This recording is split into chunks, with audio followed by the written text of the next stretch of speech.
the evolution of communities and cultures and how they influence music marketing. Let's talk about it. This is the final episode, guys, so let's dive right in. What does it mean to have a community in the world as an artist? It's about the relationship between the artists and their fans. A connection that grows over time. Fans don't just connect with the artists, but they connect with each other too. That shared love for the artist leads to discovering other things that they have in common, creating a real sense of belonging. The bond is only strengthened through the unique, on-demand fan experience that artists organize. Now, what about culture? In music, it can mean a lot of things, but simply put, it's the shared values, beliefs, customs, and behaviors of specific groups of people. It's what shapes how music is created, consumed, and promoted. In short, it's the heartbeat behind music. Now, to what level do these two influence how we market music? For starters, the rise of micro-communities such as subreddits and Discord. They aid in discoverability and marketing. Take YouTuber KSI for example. He built a large fan base through YouTube, then created a Discord and subreddit page. This is where he connects with his fans and promotes his music and content. His community has a high level of engagement, which helps when he's marketing his music amongst other works. Another artist that did it immediately as his rise to fame began is Afrobeats. Following the viral success of his debut single, Act 2, Date at 8,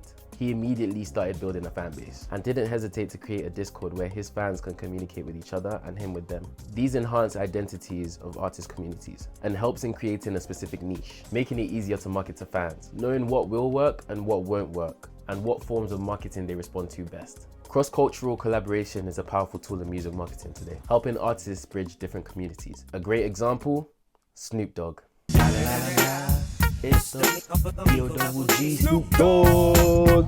Over his legendary career, he's built a massive global fan base. And let's face it, he's been known for taking the most unexpected side quests. Take his collab with Gangnam Style's Psy on Hangover 2022, which has racked up 368 million views on YouTube. Or his team up with BTS and Benny Blanco, which pulled in 57 million views.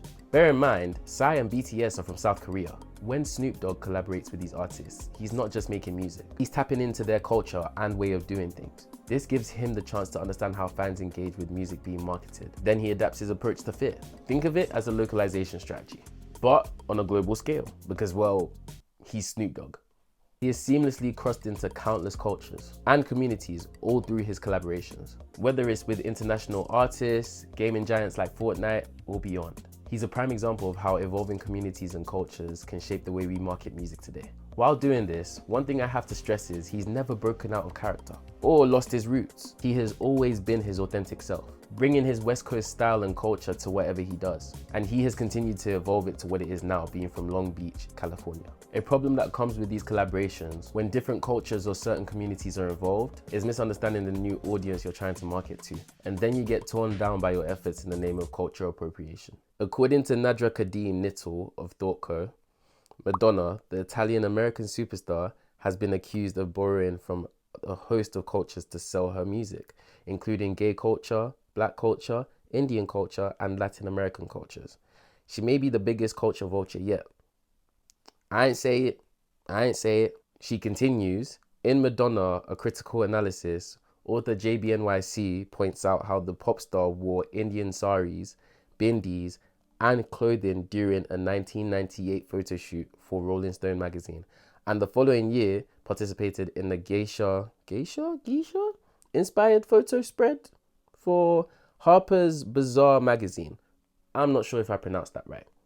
But she then goes on to say, prior to this, Madonna borrowed from Latin American culture for her 1986 video, La Isla Bonita, and from gay, black, and Latino cultures for her 1990 video, Vogue. If you ask me, this kind of behavior makes people feel that her use of cultural artifacts is shallow, with a significant impact. It reinforces narrow, stereotypical portrayals of minorities in the media. And honestly, I can see why. We don't personally know these artists, but some do show a clear lack of understanding about other cultures. They cherry pick elements without digging deeper to ensure they're actually relevant. In episode 2, I talked about diversity and inclusion and used Z-Flow's race songs as an example. This is exactly the kind of issue that I was referring to. Material like this feeds into ignorance and leaves people with a lasting, often warped impression of cultures they know nothing about. In one word, simply put, stereotypes.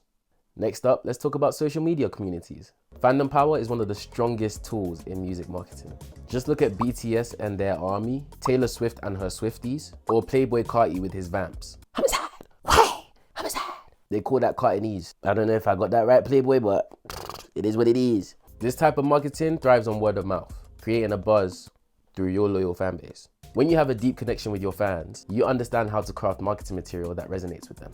In turn, they not only talk about it non-stop, but also try to bring new people into the fold or into the mix, spreading the music through the content that speaks to them. Viral challenges or trends on social media, or even memes and shared content online. They also have powerful marketing results if used correctly. An artist like Megan Thee Stallion, people grew fond of her hype and energetic, yet bold and sexy music through TikTok dance trends back in 2020. Her song Savage has 10 million posts under it, 80% of which are videos of people doing the dance that made the song go viral.